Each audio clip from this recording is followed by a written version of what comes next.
بسم اللہ الرحمن الرحیم۔ السلام علیکم ورحمۃ اللہ وبرکاتہ۔ ناظرین و سامعین، آج ہم بات کریں گے آزاد کشمیر کے الیکشن کے حوالے سے۔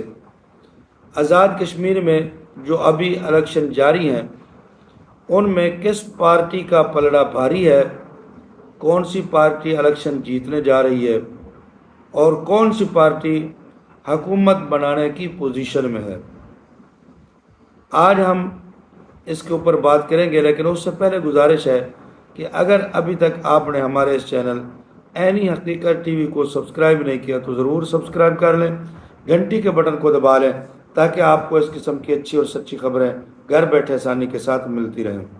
ناظرین و سامعین، آزاد کشمیر میں جو الیکشن ابھی ہو رہے ہیں وہ ابھی مکمل نہیں ہوئے اور مکمل رزلٹ بھی ابھی نہیں آئے، اس لیے کہ یہ الیکشن مرحلہ وار ہو رہے ہیں اور 27 جولائی سے یہ شروع ہوئے ہیں اور مرحلہ وار یہ 10 اگست تک یہ الیکشن مکمل ہوں گے۔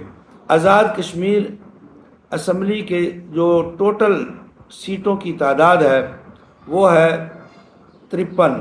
ان میں سے 45 سیٹوں کے اوپر الیکشن ہوتے ہیں، باقی 8 سیٹیں وہ مخصوص ہیں خواتین کے لیے، علماء کے لیے۔ تو اس لیے اب جو الیکشن ابھی 27 تاریخ کو ہوئے ہیں وہ ہوئے ہیں میر پور ڈویژن کے، اور میر پور میں ٹوٹل جو نشستیں ہیں ان کی تعداد ہے 13 سیٹوں کے اوپر الیکشن ہوئے ہیں، اور ان 13 کے جو رزلٹ آئے ہیں اس میں مسلم لیگ نون کا پلڑا بھاری اکثریت کے ساتھ جو ہے وہ واضح ہے۔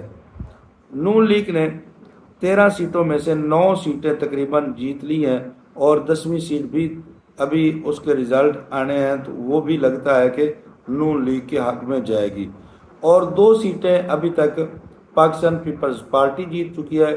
تیسری سیٹ بھی لگتا ہے کہ شاید وہ پیپلز پارٹی کے پاس آ جائے، اور اسی طرح ایک سیٹ آئی پی پی جو ہے وہ جیتی ہے۔ تو تقریباً 13 سیٹوں میں سے بھاری اکثریت کے ساتھ نون لیگ میر پور کے اس ڈویژن میں وہ جیت چکی ہے، اور باقی مرحلہ وار جیسے الیکشن ہوں گے تو پھر انشاءاللہ اس حوالے سے ہم بات کریں گے کہ کون سی پارٹی وہ مکمل طور پر آگے جا رہی ہے اور کون سی پارٹی جو ہے وہ حکومت بنانے کی پوزیشن میں ہے۔ لیکن ابھی تک میر پور میں جو الیکشن ہوئے اس میں نون لیگ کا پلڑا بھاری اکثریت کے ساتھ واضح ہو چکا ہے کہ وہ جیت چکی ہے۔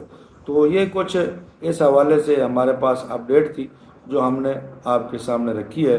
آپ کمنٹ کے اندر اپنی رائے کا ضرور اظہار کر دیں۔ جزاکم اللہ احسن الجزا۔